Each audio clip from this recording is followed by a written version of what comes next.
I've been a mortician long enough to know that stillness is deceptive. You walk into a room expecting silence, expecting an absence of life, but the body has its own way of holding presence. The case that lingers with me most is that of an elderly woman who came in after passing quietly in the emergency department. The ER had done what they always do, worked with a kind of practiced urgency that balances routine with chaos. Doctors and nurses had moved around her with precision, monitoring vitals, running IVs, administering medications, all while her family sat in shock just feet away. The fluorescent lights hummed steadily overhead, the crash cart stood ready, and every sound carried weight. Monitor alarms, the zip of a blood pressure cuff, the clipped tones of orders exchanged quickly. In those last moments, the staff did what they could, and when the inevitable happened, they eased into a gentler rhythm. Drapes drawn, voices lowered, a hand placed softly on a shoulder. When she was released into my care, I received her on the stainless steel table in the prep room. The atmosphere there is different, slower, quieter, yet charged in its own way. The air smells faintly of disinfectant and formaldehyde. Everything is deliberate, instruments laid out in order, solutions measured, linens ready. I always begin with identification and documentation, then a moment of pause. Even after years, I take that breath before beginning, reminding myself that this was someone's mother, grandmother, or friend. She had been partially prepared in the ER. Tubes were still present, lines taped to her skin, a hospital gown loosely tied.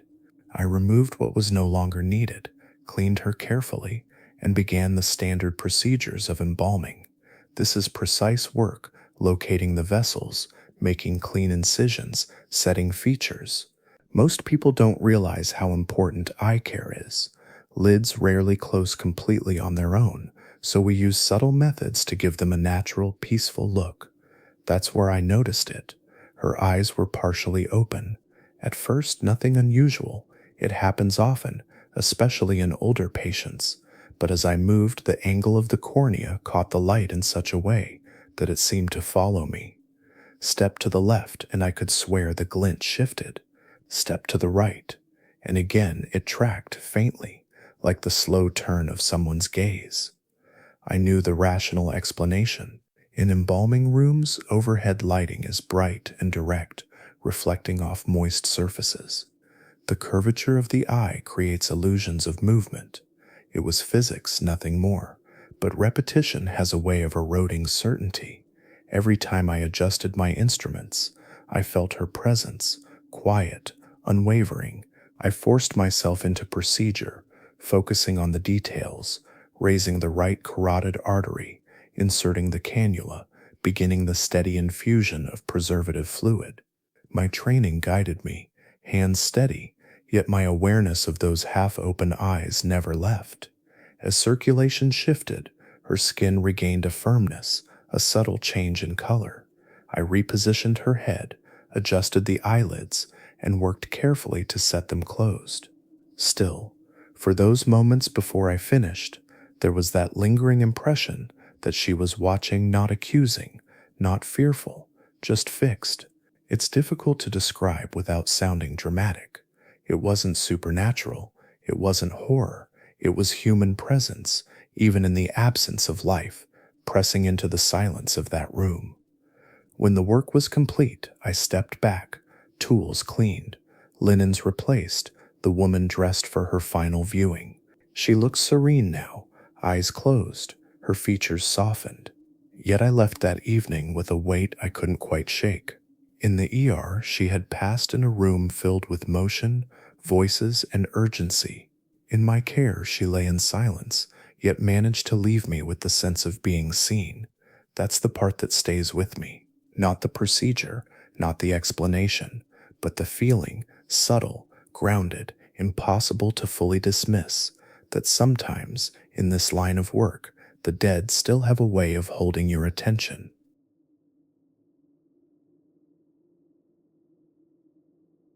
The case began in the emergency department. She was a young woman, no older than her mid-20s, brought in after being pulled from a house fire. In the ER, the staff worked with that mixture of urgency and routine I've come to recognize. Burns demand a level of precision. Airway protection comes first, then circulation, then the endless calculation of fluids. I wasn't there for those moments, but I saw the signs of it later: the intubation attempts, the vascular access sites, the scorched remains of monitoring electrodes still faintly imprinted on her skin. For all their efforts, the fire had taken too much. Severe inhalation injury, deep burns along her torso and legs, the sort that aren't compatible with survival. Her family was there when the code was called. The ER nurses did what they always do: spoke softly, offered tissues, covered her gently once the monitors went still. I've seen it countless times, the atmosphere shifting from chaotic urgency to an aching quiet. When she arrived in my care, she carried with her the unmistakable odor of fire. Smoke has a way of clinging, woven into hair, into clothing, sometimes into the very surface of the skin itself. My work began with careful cleaning, removing the soot, the residue, restoring as much dignity as possible. I washed her thoroughly, applied restorative treatments, dressed her in clothing her family had selected. By the time I was finished, she looked peaceful, at rest. The scent of smoke was gone, or so I believed. She was placed into cold storage, in her designated drawer among others. Days passed, then weeks. Families came. Viewings were held, funerals conducted. Eventually her own burial took place, and her drawer was empty again. But that's when it began. Each time I walked past that particular space in the cooler, I caught the faintest whiff of smoke. Not the strong, acrid stench that hits you after a fire, but something lighter, like the lingering scent of a campfire on a jacket, days after the flames have gone out. At first I assumed it was residue. Maybe something had seeped into the lining of the tray. Maybe I'd missed some trace of soot. I scrubbed the area thoroughly, disinfected it as I would with any contamination. For a day or two it seemed gone. Then it returned. Subtle, always subtle, but undeniably there. A few steps past that drawer, the faint smell of burned wood, faint charred fabric, always in that one place, nowhere else. I checked for mechanical explanations. Sometimes the cooler vents recycle odors from other bodies. Sometimes refrigeration units pick up traces from decompositional chemicals. But this wasn't decomposition. This was smoke, specific, recognizable. I never mentioned it to the staff. Mortuary work demands composure, and you learn quickly not to give voice to every strange thing you notice. But it stayed with me. Weeks after her burial, when her body was gone, I would still catch it as I passed. I'd pause, hold still, breathe carefully, just to make sure it wasn't my mind playing tricks. And always, faintly, it was there. I never claimed it was anything more than a scent. I know enough about sensory memory to understand how powerful it can be. When you've handled fire victims, the odor works into your own hands, your clothes, even when you believe it's gone. Perhaps my mind supplied it because I expected it. Perhaps it was residue in the environment no cleaning could truly erase. Still, there's something about how precise it was. Only that drawer, only that place. Long after her burial, that's the detail I can't quite shake. Mortuary work teaches you to focus on the practical, cleaning, preserving, restoring, but every so often, something remains that resists being tidied away. In this case, it wasn't her face or her story, but the faint scent of smoke, returning again and again, as if her presence lingered in the air we breathed.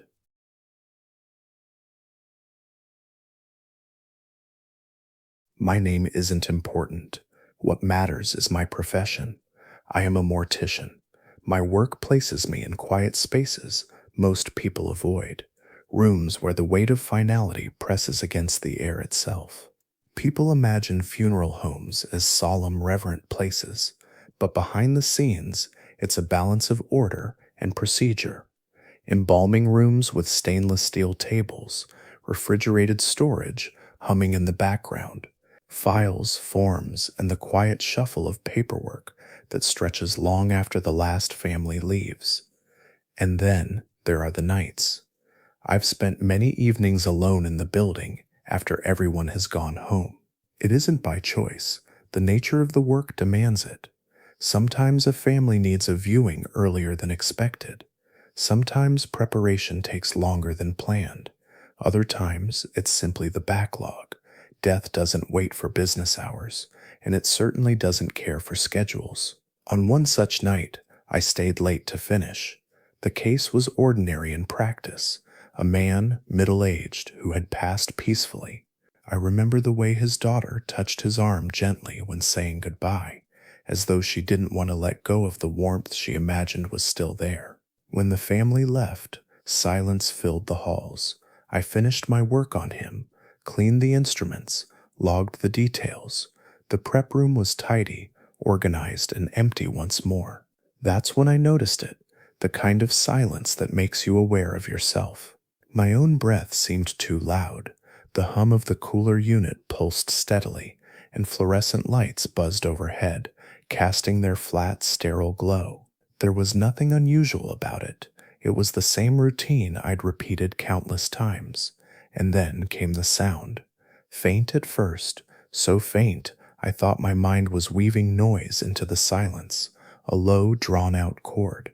Organ music, not bright or joyful, but somber, mournful, like the kind played at slow processions, each note carrying a weight of grief.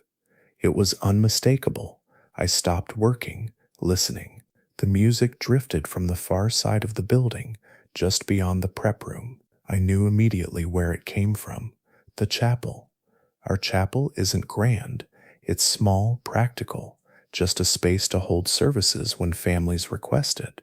Wooden pews, worn smooth from years of use, a modest altar at the front, and in the corner, a pipe organ. It wasn't often used anymore, mostly replaced by recorded music at modern services. Still, it remained there, waiting, as if for occasions when grief needed its voice. The notes lingered, weaving through the halls. I pushed back my chair, its wheels scraping the floor. My footsteps echoed as I left the prep room, the music guiding me down the corridor. The closer I walked, the clearer it became. Slow, deliberate chords, measured and sorrowful. I reached the chapel doors. The sound was still there, just beyond them. I took a breath, pushed the door open, and stepped inside. The music stopped. The chapel was dark, the only light seeping in faintly from the hallway behind me. Shadows stretched long across the pews. The organ sat in the corner, silent and still, its bench empty. The power switch was off, the keys untouched. I walked the length of the room slowly, each step creaking against the old wooden floor. I checked the side doors, locked, no one inside. No sound but the faint hum of the building itself. I rested my hand on the organ, cold to the touch, as lifeless as the room itself. I stood there for several minutes, listening, waiting for even a hint of another note. Nothing, only silence. Eventually, I walked back to my office. The corridor stretched ahead of me, long and dim. My own footsteps sounded unfamiliar, as though they belonged to someone following a few paces behind. I didn't look back. I sat at my desk, hands folded on a stack of files, and waited. The music never returned, but the impression lingered. Not terror, never that. It wasn't fear that settled into me, but something heavier, a realization. I had spent years surrounded by the sounds of this building, the mechanical hums, the clicks of equipment, the creak of drawers sliding open and shut. I thought I understood every one of them, yet here was something that refused explanation. After that night, I began carrying headphones whenever I stayed late. I'd play music or listen to a podcast, anything to fill the silence, not because I feared hearing it again, but because I couldn't bear the thought of sitting in that quiet, listening for something I could not name. And still, even now, I can't walk past the chapel at night without glancing inside. The pews sit empty, the organ still, yet I find myself pausing, if only for a moment, waiting for that faint, mournful music to return. It never has, but once was enough.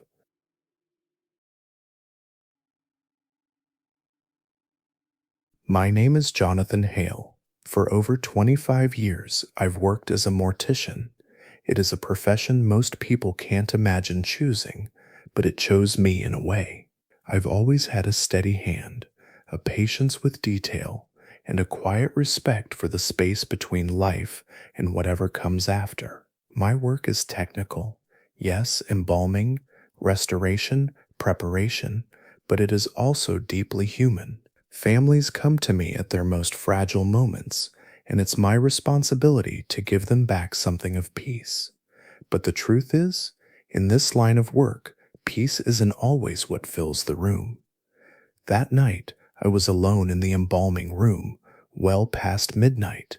I had already worked through one case, and there was still another waiting for me. Deadlines in this profession are not written on paper, they're written on grief, on the dates of funerals and viewings that can't be delayed. Families count on us to make the impossible look effortless. The prep room was in its usual state of stillness. Stainless steel tables gleamed under the fluorescent lights, their hard edges reflecting the harsh glow. Trays of instruments sat neatly arranged: scalpels, forceps, cannulas, arterial tubes. Each one had its place. A faint chemical smell lingered in the air: disinfectant, cavity fluid, the unmistakable sharpness of formaldehyde. The cooler hummed steadily in the background, its rhythm as familiar to me as my own heartbeat. I had just finished cleaning the table when I slipped on a new pair of gloves, the snap of latex breaking the silence. My focus was narrowing into the usual rhythm of preparation: check the vessels, ready the pump, confirm the features. But that's when I heard it, my name, Jonathan. Soft, almost delicate, the sound of a whisper carried like a breath across the corner of the room. I froze. My first instinct was practical. Maybe one of the staff had returned. The delivery door sometimes clicked open without me hearing, but the sound hadn't come from the hallway. I knew it instantly. It came from inside the room. I turned toward the corner where the light faded into shadow. The embalming room was rectangular, every corner visible, nothing to hide behind. Yet that's where it came from, low, hushed, like someone had leaned just close enough to let my name fall into the air. Jonathan, again, just once more. It wasn't loud, it wasn't harsh, it wasn't even frightening in the way most would imagine. If anything, it was too intimate, as though the voice knew me, as though it belonged to someone who wanted me to stop, to turn, to acknowledge them. My hands trembled. That almost never happens to me. I've handled tragedies most can't imagine. Fire victims, accident victims, the kind of restorations that require every ounce of technical skill to return a semblance of dignity. Through all of it, I've stayed steady. But in that moment, standing alone with instruments laid out before me, I felt something I had never let myself feel in that room before. I peeled the gloves from my hands slowly, set them down, and forced myself to look deliberately at every corner. The drawers were sealed, the tables clean, the organ pump was off. The room was exactly as it should be, and yet the sound hung in my memory as though it had only just been spoken. I cleaned up hastily, not sloppily. Habit and training don't allow for that, but faster than usual. My eyes kept flicking back to that corner, even as I wiped down the counters, sealed the chemicals, and noted the unfinished case in the log. I could feel the weight of the unfinished work pressing on me, but the thought of staying even one more minute in that room was unbearable. That was the only time in my career I walked out mid-shift. I left the instruments in their trays, the paperwork incomplete. I switched off the lights, locked the prep room behind me, and didn't look back. Driving home, the silence in my car felt different, heavy, oppressive. I rolled down the window just to hear the rush of the night air, something living and ordinary to cut through the echo of that whisper. For days afterward, I told myself it was exhaustion. The brain does strange things when it's tired. A sigh of the refrigeration unit, maybe, air moving through a vent, anything but what it felt like. But I know my name. I know how it sounds when spoken, and I know that voice wasn't mine. Since then, I've returned to that embalming room thousands of times. I've worked alone more nights than I can count, but I've never forgotten. I avoid that corner without thinking, and though I never heard it again, part of me braces every time the silence grows too deep, waiting for the moment when I'll hear my name whispered once more. And I can tell you this with certainty. That night, when someone or something called to me, I did not feel like the only living presence in that room.